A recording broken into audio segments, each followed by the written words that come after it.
Hey there, Dave Paulides, K&M Missing Project, copyrighted edition for our video channel. Thanks for being here, and this is this is only going to be about missing people, nothing else. So yeah, a couple of things. Got a series of emails this last week saying and asking why I haven't been on the Joe Rogan show. That's a good question. Joe and I would probably think alike on many, many issues. He's a hunter. He's seen The Hunted. And I know because video production distribution told me he's seen it. And they watched it 10 times, so I think they liked it. But we're going to try something a little different today. See if you guys can make this happen. Google Joe Rogan podcast. And let's see if we can get a big, huge email push from you guys to say, hey, why don't you have on Dave Paulides? Google is his email address. He's paying attention, and I know he follows me on Twitter. So he definitely knows of me, and he knows of my work. If you guys do not know, Joe's a big-time hunter. So Missing 411, The Hunted, my documentary, really hit home to him. And it may be an uncomfortable topic for him, being out in the woods alone, knowing this is the kind of work I do. I don't know. Joe and I have kind of crossed paths. When he lived in Southern California, he lived in an area where his family visited an Ayurvedic restaurant. And the chef there used to be a chef for the Beatles, a vegetarian chef. Well, one of Joe's family members is vegetarian, and she used to like to go into this place. And the chef was a friend of Ben's, and Ben and I went in there and talked to him a bunch of times. A great guy, and fantastic chef. So, kind of a weird cross there where chef told me, and in fact he asked me, he goes, hey, you know Joe Rogan? I go, I know who he is. And he goes, why aren't you on a show? He goes, I could say something to his daughter. I said, no, don't do that. But it'd be an interesting conversation, he and I. We both think alike. So I think it'd be fun. So I don't have the email address, but if you Google Joe Rogan and Joe Rogan podcast and look him up, there's an email address there. If you're on Twitter, send him a Twitter message. That'd be great. So the other part of this is about a year ago, I started to get some emails from the area around Edinburgh, Scotland. And then right around the beginning of this year, I started to get more, and people asking me to look into these series of missing persons cases there. That's what we're going to talk about tonight. And they're really interesting. So get to that in a second. Got some great notes to read to you. Hey Dave, my 18-year-old daughter was just in a sledding accident yesterday and sitting here in tears praying for the prescription to kick in for her bruised muscles. While we waited, I was watching a video which has practically become an every night occurrence in our house, and figured she'd want to watch something more lighthearted. She stopped me and asked me to keep you on. Quoting, he's very comforting. She said, I like listening to him. Well, she's finally asleep with ice on her back and heat on her feet, so see that. Just another way you're helping our villagers. God bless all the work you do. Hey, Jill, tell your daughter that the village is sending prayers to heal fast, and I'm glad I had a comforting voice for her to fall asleep to. Thank you. Heal quick. This next one's on psychic abilities. Now, I've said before, it's surely not that I do not believe in psychics. But remote viewers, I have a real tough time with that. They tell the best stories in the world. But nobody, and I mean underline, nobody, bold, has ever told me a factual story of a remote viewer finding a missing person, ever. One of the most famous remote viewers is on this nighttime show. He claimed to find a missing person, and he named the person. Well, I'm not going to believe everything at face value, so I called the wife of that missing person. The wife just completely trashed this guy. Said he's nothing but a fake, just sells his classes. He didn't have anything to do with finding my husband, blah, blah, blah. So, again, I can't find anybody. They do tell the best stories. I've sat through a conference and listened to them. But when they're put on the moment, I can't find anything, as far as I've seen. Then I've also been to a huge conference in Los Angeles at one point. And at this conference, they had all these vendors. I was there selling my books in between presentations. And there was a whole line, I don't know, I'm going to guess 15 different psychics. So Angie was with me and she goes, hey, why don't you go see one of those guys and find somebody for you? I said, yeah, why not? So she manned the booth. I took a walk down there and I introduced myself to 6 of them. Gave them a card, told them what I was interested in. Said, hey, if we can work together and find somebody, I'll make you a star. Great, yeah, let's do it. How many of the 6 ever contacted me? None. So, before you ever recommend a psychic to me, Dave, call this person, Dave, call that person. No. You don't need me to find anybody. Tell them to go find them. Prove their worth. And then once they find somebody and they prove their worth, I'll be glad to work with them. But I've been taken in too many times by people that were just wanting to make a buck or get some notoriety. So, not doing that again. So here's the psychic abilities. Hey Dave, I've been going through your videos, taking and making notes, and I appreciate all you do. I have no words to express my gratitude for that. In your YouTube video dated 6/27/21 at around the 13-minute marker, you asked a question about special communications or psychic abilities. I can tell you from experience that there is a way, and it is a God-given gift that we all have. It is just that we need to train ourselves to harness it. We have it built in when we are children, as both parts of the brain are connected but slowly dissipate as we grow older unless utilized and practiced. This would explain why children see and hear what we elders do not. I'd never heard that before, but I'm still listening.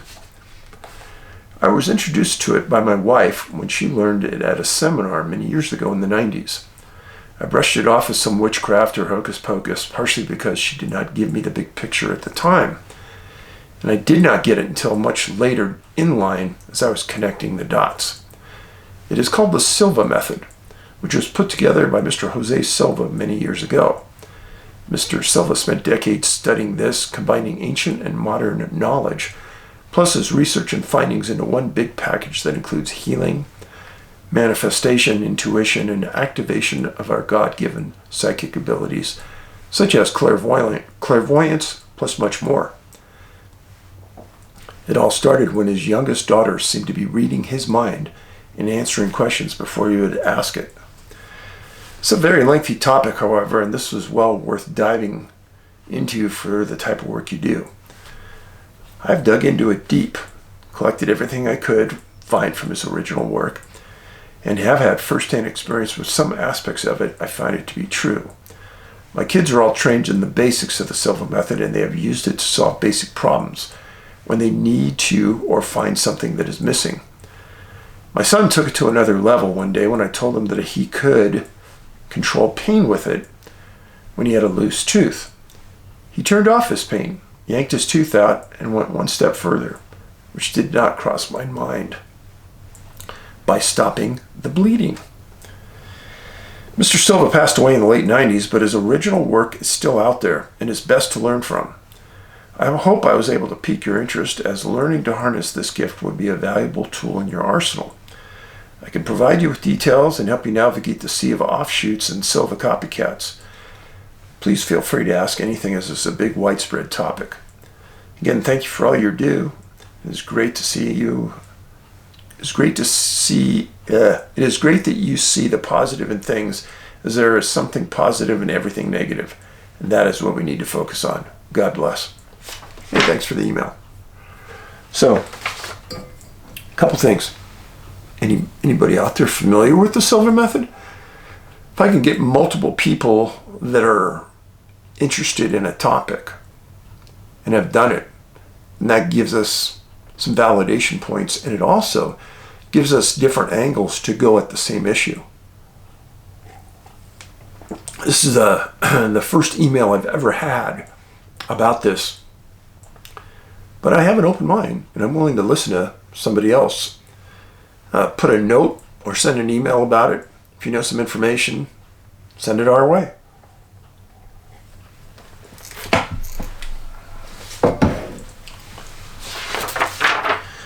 Next one. Hey, David. This is a feel-good message with some open-mindedness values included. Knowing your son's love for Indian mythology and Hindu history, and he did, I would have wished he could have explored Ayurvedic medicine, a great history of native Indian approaches to diet, psychology, energy, and longevity. They're talking about India next to China, that India. And also, I promote the power of open heart and open mind. It's an encouraging approach for communicating with a person who's going through some challenges. To say, we can agree that there are some issues going on regardless of diagnosis. We can agree on what issues you would like to improve. We can work on each problem and try to reach agreement. Because that Benjamin survived the psychological hardships the pandemic likely affected towards him, you never know, he may have become wiser and wiser about Indian history, medicine, and approaches he discovered on his own to cope with the issues he felt affected by. Open heart, open mind approaches are so encouraging because it establishes the faith that miracles are possible, that we don't have to just give up our individuality to accept how others would say we are. It's a great way to know the meaning of Namaste, the infamous Indian saying that denotes the individuality in me recognizes the individuality in you. The deity in me recognizes the deity in you. Or deity, I'm sorry. Though it has other meanings as well.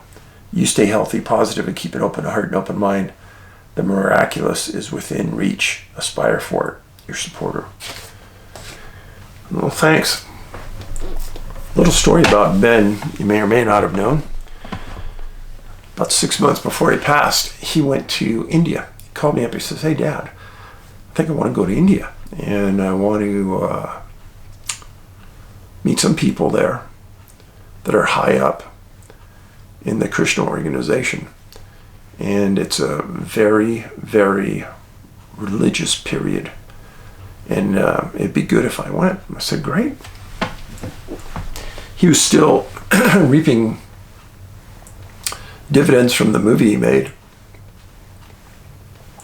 So he planned out a trip, went, and really Ben was and did become an even great Ayurvedic chef.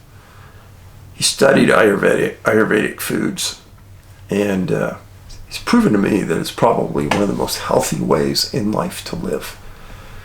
And he cooked for Angie and I several times, and it was just outstanding. And everything in Ayurvedic is cooked. And to say I was a little questionable when I first started, probably be true. But when we went to this restaurant in Southern California where the chef was located, he goes, "Dad, wait till you try this guy's food. And what they did is they came out and it was in these little tiny cups about this big. And there was 5 of them on the plate. In a little patty, closest thing I would say would be like a pita bread in the middle. And it was with all the different senses, sour, sweet, and it just went around. When I finished the meal, the chef came by and I told him that is one of the best I've ever had. It was unreal. And Ben knew that he could get me to try just about anything. And in the end, it was probably, I don't know, he was a year and a half before he passed. He started taking the Ayurvedic food seriously and just learned everything he could. And he was, the chef at this restaurant knew about Ayurvedic medicine, and there was a school you could go to in New Mexico for this. And Ben was contemplating it. But as things would come to pass, it didn't happen. Next email. Hi Dave, it's like deja vu. Here I am, feeling like crap. Just like I did last year when I first heard about Ben. I watched your video and listened to you. It broke my heart, but it made me think. I had been contemplating suicide back then. And today, again, I feel the same, very low. And again, up pops your video. The 1-year anniversary of Ben's passing. I listen to you. I see the grief. It makes me think again. Both times I've listened to you, I've stopped thinking the way I was thinking. Both times I've lifted my head up and seen the sun again. The sky. Thought about it. Changed my mind and got away from the edge. I live in Geelong, Victoria, Australia. If you didn't make these videos, Dave, I don't know where I would be. All you need is someone to say what you have said. Thank you for those words. I needed them, and you gave them to me.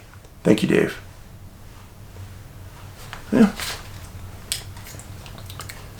You know, if I can talk somebody off the edge in any of my videos, it's all worth it.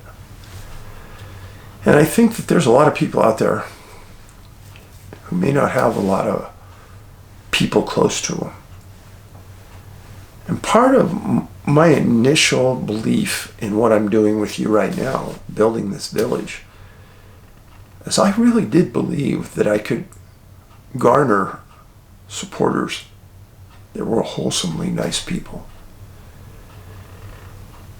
And when somebody writes something on the video and makes a comment, I read the compassionate, thoughtful responses that you make. And I was right. A lot of really great people out there. And this person made me feel good. And I hope I can make them feel good again too. Next email.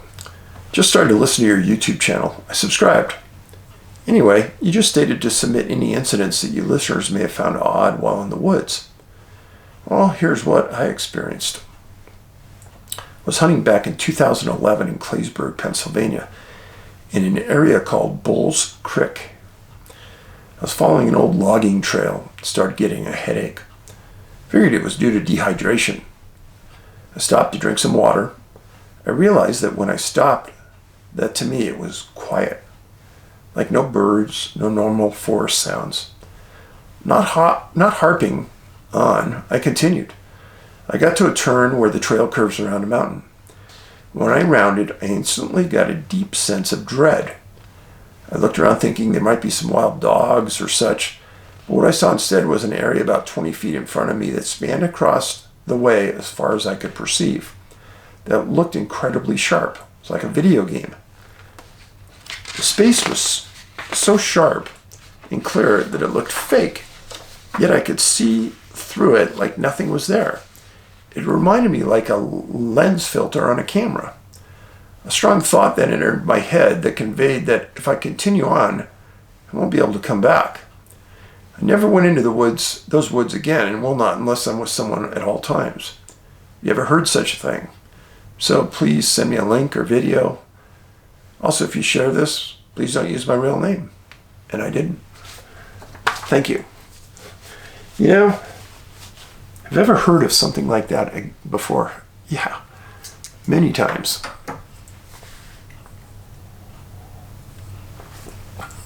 And the times I've heard it are oftentimes from people who've lived on a property for generations in the family and knew it like their backyard.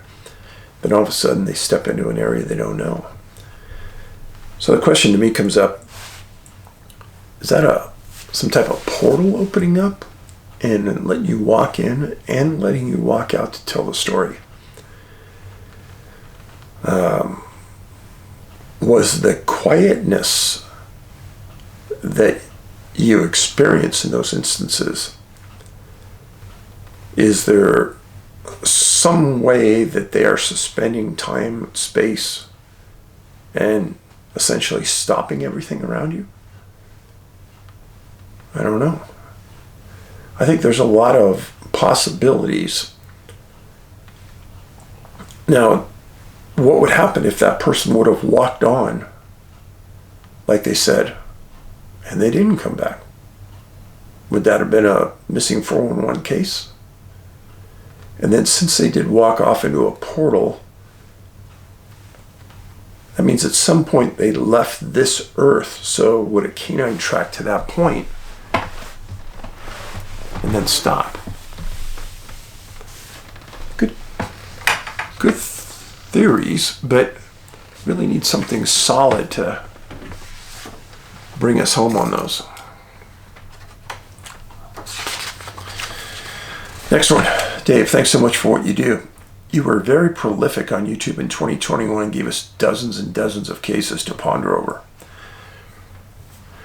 Actually, I gave you 180 cases. I find it almost tragic that you're sort of a lone voice in the wilderness. That really needs to change.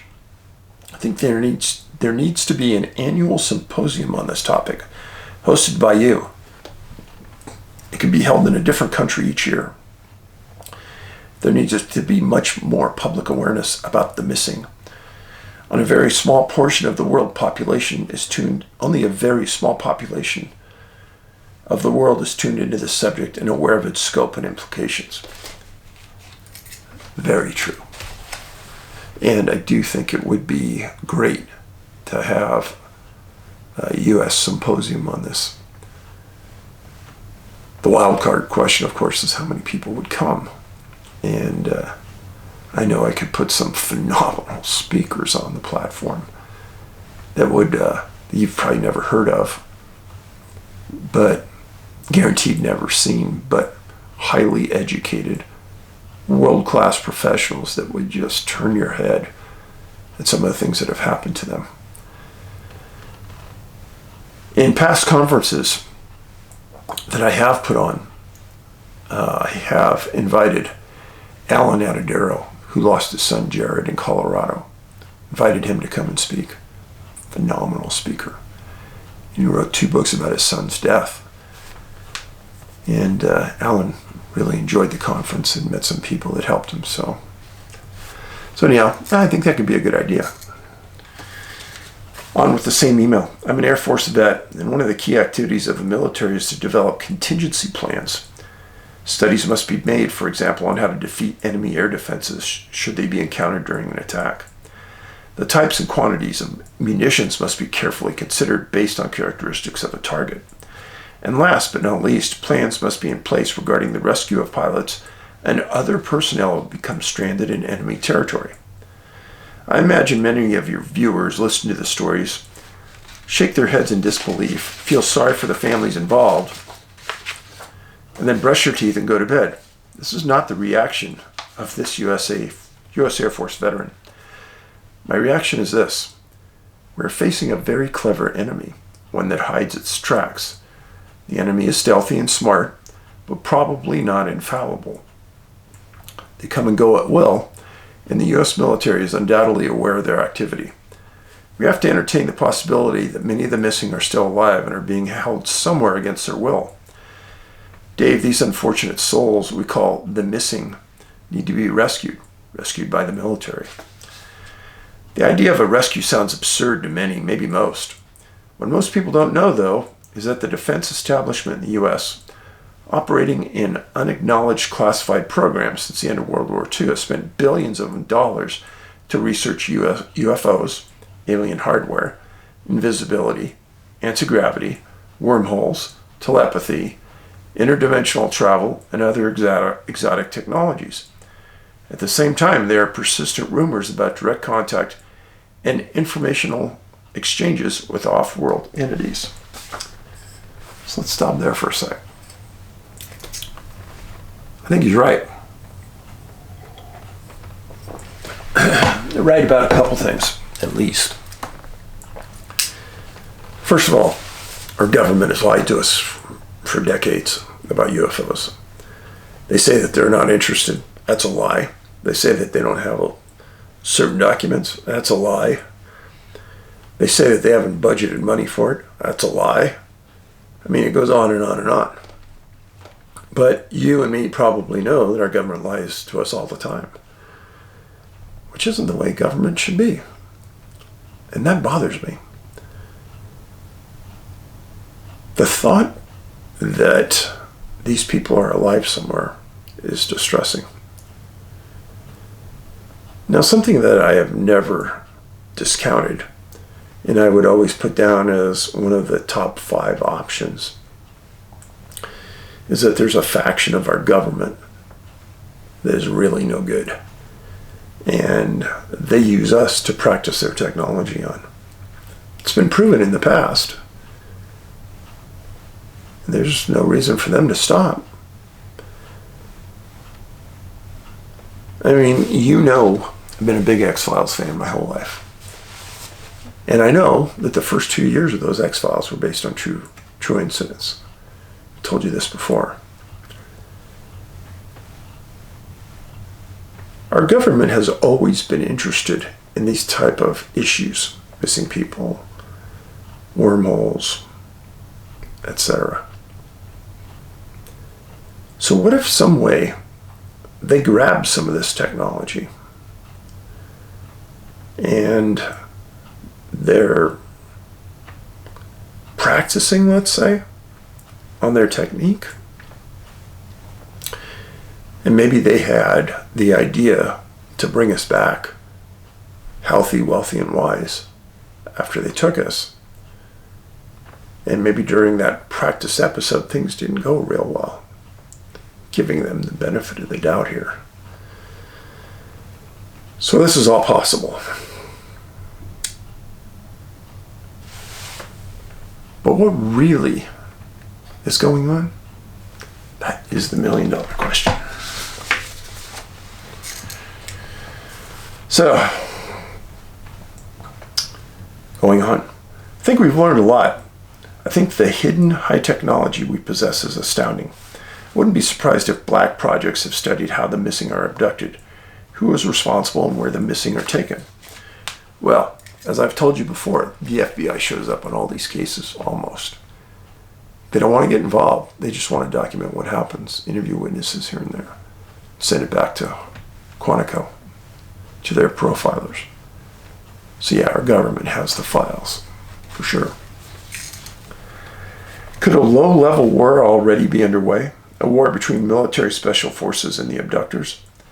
I think it's possible. There are death-shattering subjects, but sooner or later the public must come to grips with all this. Brave messengers like you, Dave, can help start the discussion. The abductors have preyed on the human race far too long. It's time to take the fight to them, to their turf, wherever that may be. All the best. So, I am that messenger, hopefully, trying to get the word out there. I've had a lot of people over the years say, hey, let's set up a bait trap and put somebody in the woods and I'll be the bait and we'll protect them. And I said, there's no way I want anything to do with that. If you don't understand your enemy, if you don't know who your enemy is, you better dig your grave before you go. You need to know the enemy. You need to know that you can beat the enemy. And until I completely understood those points, I would want nothing to do with it. So, I just realized something. I forgot my maps. They're in the next room. So, 20 seconds. Get up, grab a water, get a pastry. I love pastry, so what can I tell you? Get some warm coffee, hot chocolate, and 20 seconds, I'll be right back.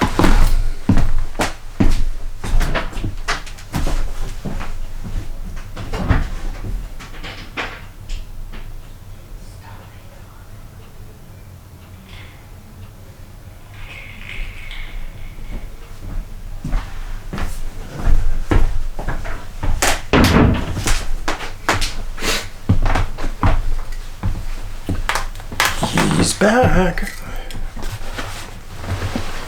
Okay. First of all, let's give you the broad overview of where we're talking about. Now, I'm talking about the area of Edinburgh. This is all the UK. This is the far northern regions of the UK.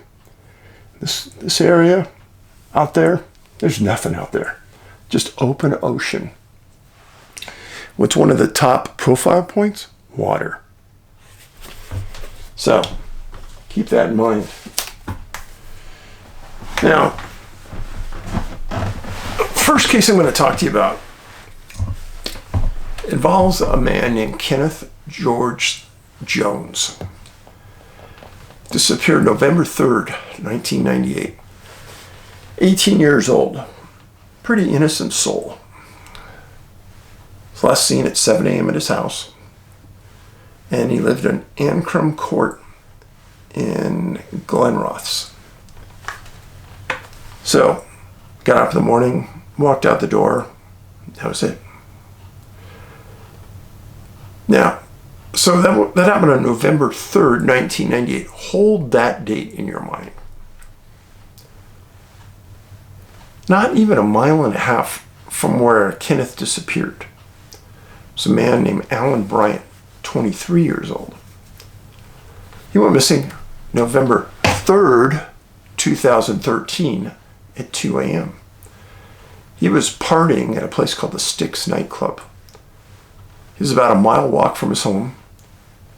And the nightclub was about a mile and a half from where Kenneth disappeared. 15 years between incidents, 1.5 miles between incidents, and a 5-year age difference between both men. Neither one has ever been found. So,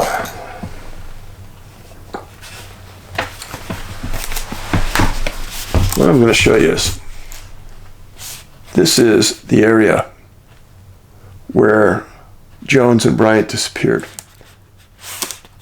Edinburgh's down here. This is the gulf between the two pieces of land. This is where they disappeared. Now, again, overview. There's a big body of water in Edinburgh.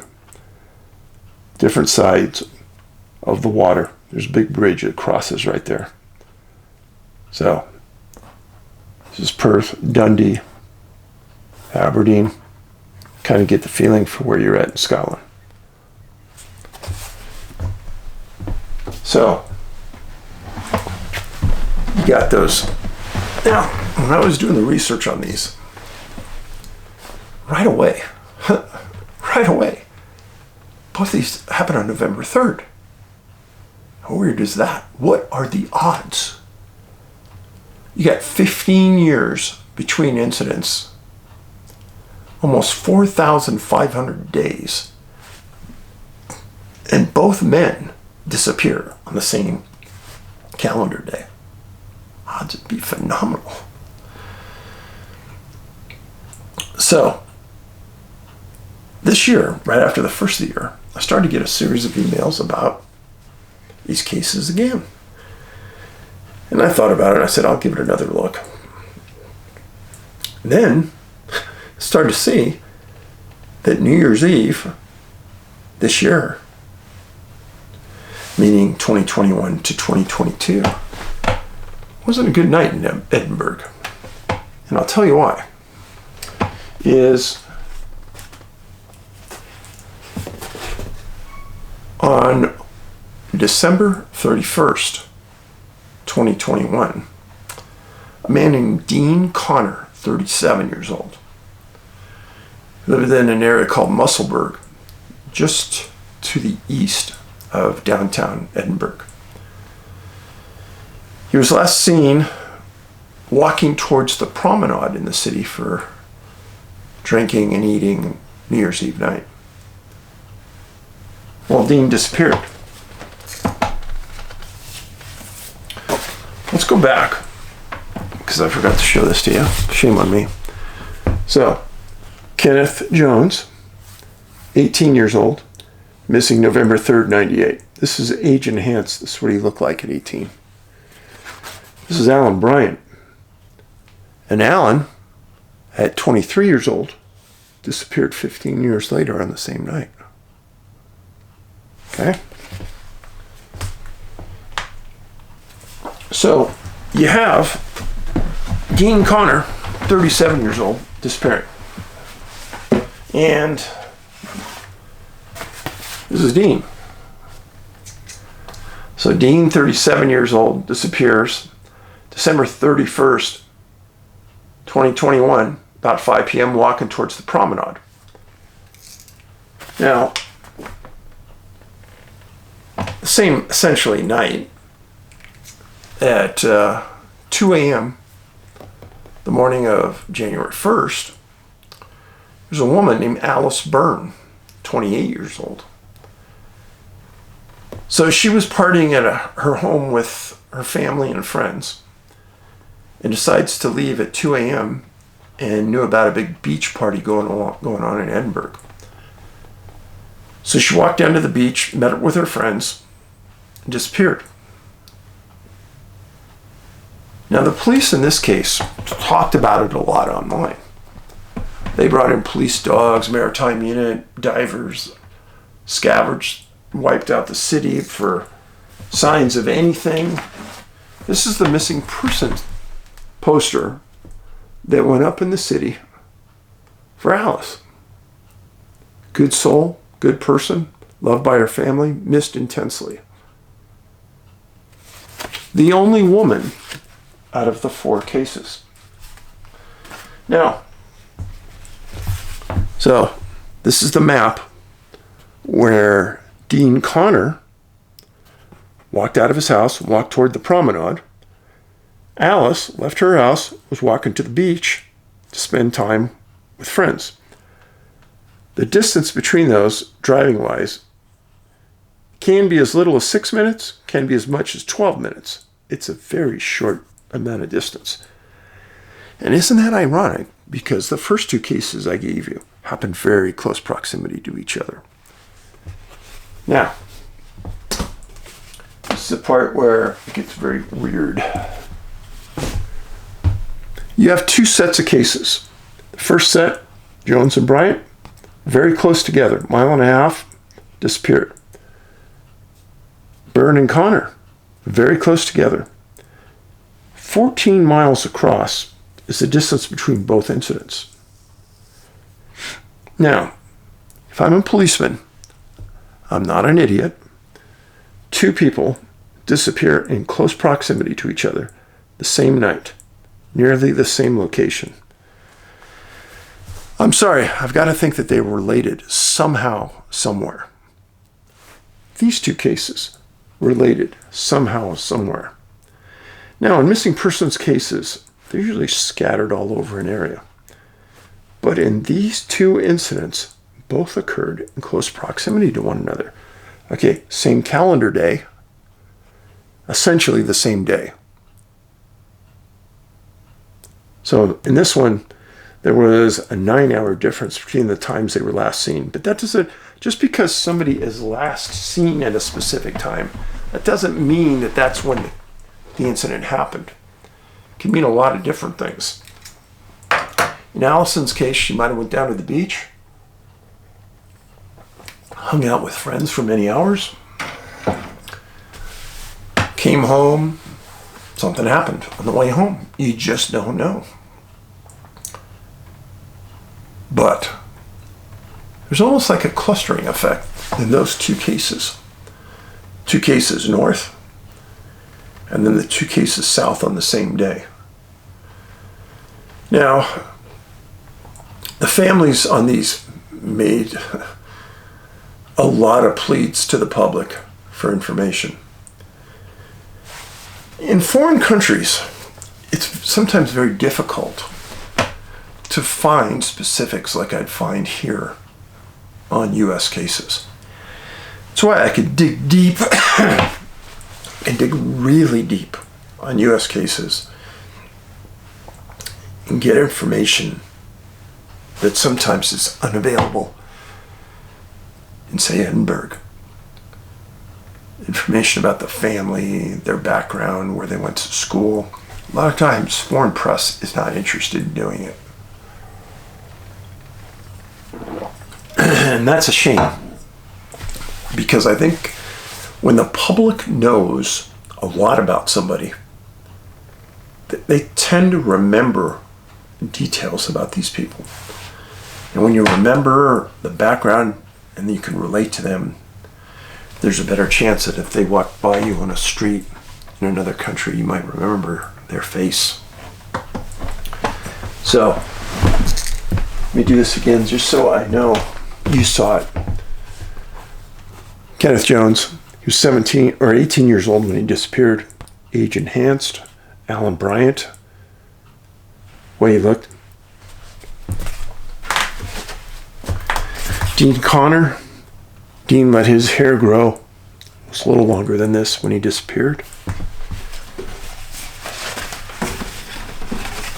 And then Alice Byrne,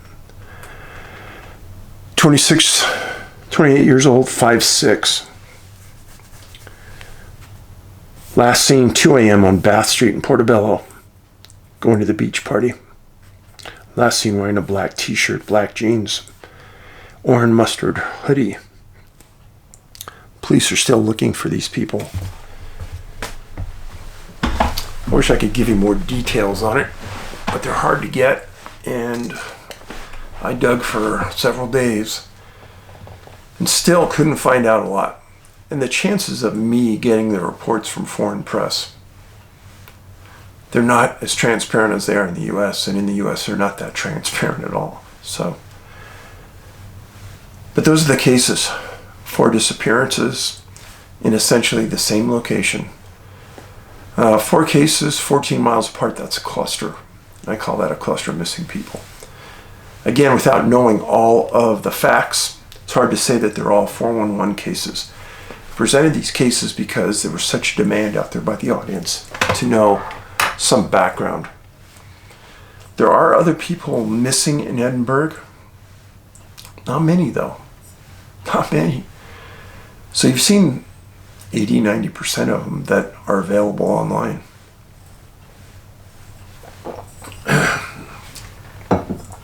Well, that's the show for today. Remember, this is being posted on Wednesday morning in Montana. Tomorrow night, Thursday night, I'm going to be on Coast to Coast AM with George Norrie. Coast to Coast AM is on the AM radio dial. If you Google Coast to Coast AM, get to their website, and they will have a link there for all the different cities the show is on. And those cities will list an AM station that you could tune into and watch. Somebody said just lately they're on 600 radio stations across the US and Canada. So it's going to be good. At the end of the show, they're going to open it up, take some questions. So if you have one, bring it on.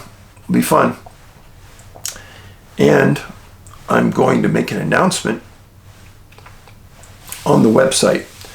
And I'm telling you now that because you are the village, that there's going to be a new release coming out tomorrow. And I haven't released anything in over a year. So it's overdue. Something I've been working on for the last couple of years. And it's good. I think you'll like it. But come to the website Thursday morning, and you guys will be the first ones there, because this will be before I'm even on Coast to Coast. Give you the first shot at it. Appreciate you very much. This is the reason that I'm telling you all this stuff, because I believe I owe you guys more than I owe people who don't follow me. So again, my website is Can-Am, like Canadian American, canammissing.com. Come to the website and you'll see under current events, I'll be posting there of what's going on. So, I think we just about wore it out today. I tried to get through this without coughing my head off, but I haven't been coughing too much the last couple days, which is good. And I appreciate all of the different things that people sent me. Oh, you should do this, you should do that. It's not pneumonia. It's it's residual effects of COVID. And this is my 5th week of having this cough. But this has probably been way better than any of the other weeks, which is good. And I only get this when I talk. If I just sit in the chair and work, nobody even hears me. So, just so you know. And my friends that follow Steve Isdall, he's out of Facebook jail. He's out of YouTube jail. It was kind of funny that he and I both got a video struck at about the same time. One last thing. I went to and had a sit-down meeting with an executive at Vimeo. Vimeo is an online platform you can upload movies, etc. to. And you can have your own subscription-based channel there. I talked to the person, this executive, for about 40 minutes. They were nice enough to sit down and explain their entire system to me. It went great for 38 minutes. At about the 38-minute mark, I'm looking over their guidelines that they had given me during the talk. And they had a special section on policies, procedures, and how they had a team that looked over people's sites, and they would never allow what they called conspiracy theories. And they would never allow anything associated with that. I said, really? I said, what's a conspiracy theory? They really couldn't answer it. I said, well, who are the people that enforce this? You know, the guy says, I never really knew, never met him. It's not my department. Well, you know, people have called my work a conspiracy theory, which is 100% a lie, because I don't offer any theories. But I would say if you go over to certain sites, and you look what they say about me, they just say, oh, he's just a conspiracy theorist. Again, it's all lies. But when Vimeo said this, and they said that, well, if you say something that isn't proven or isn't a fact, we're going to look at it.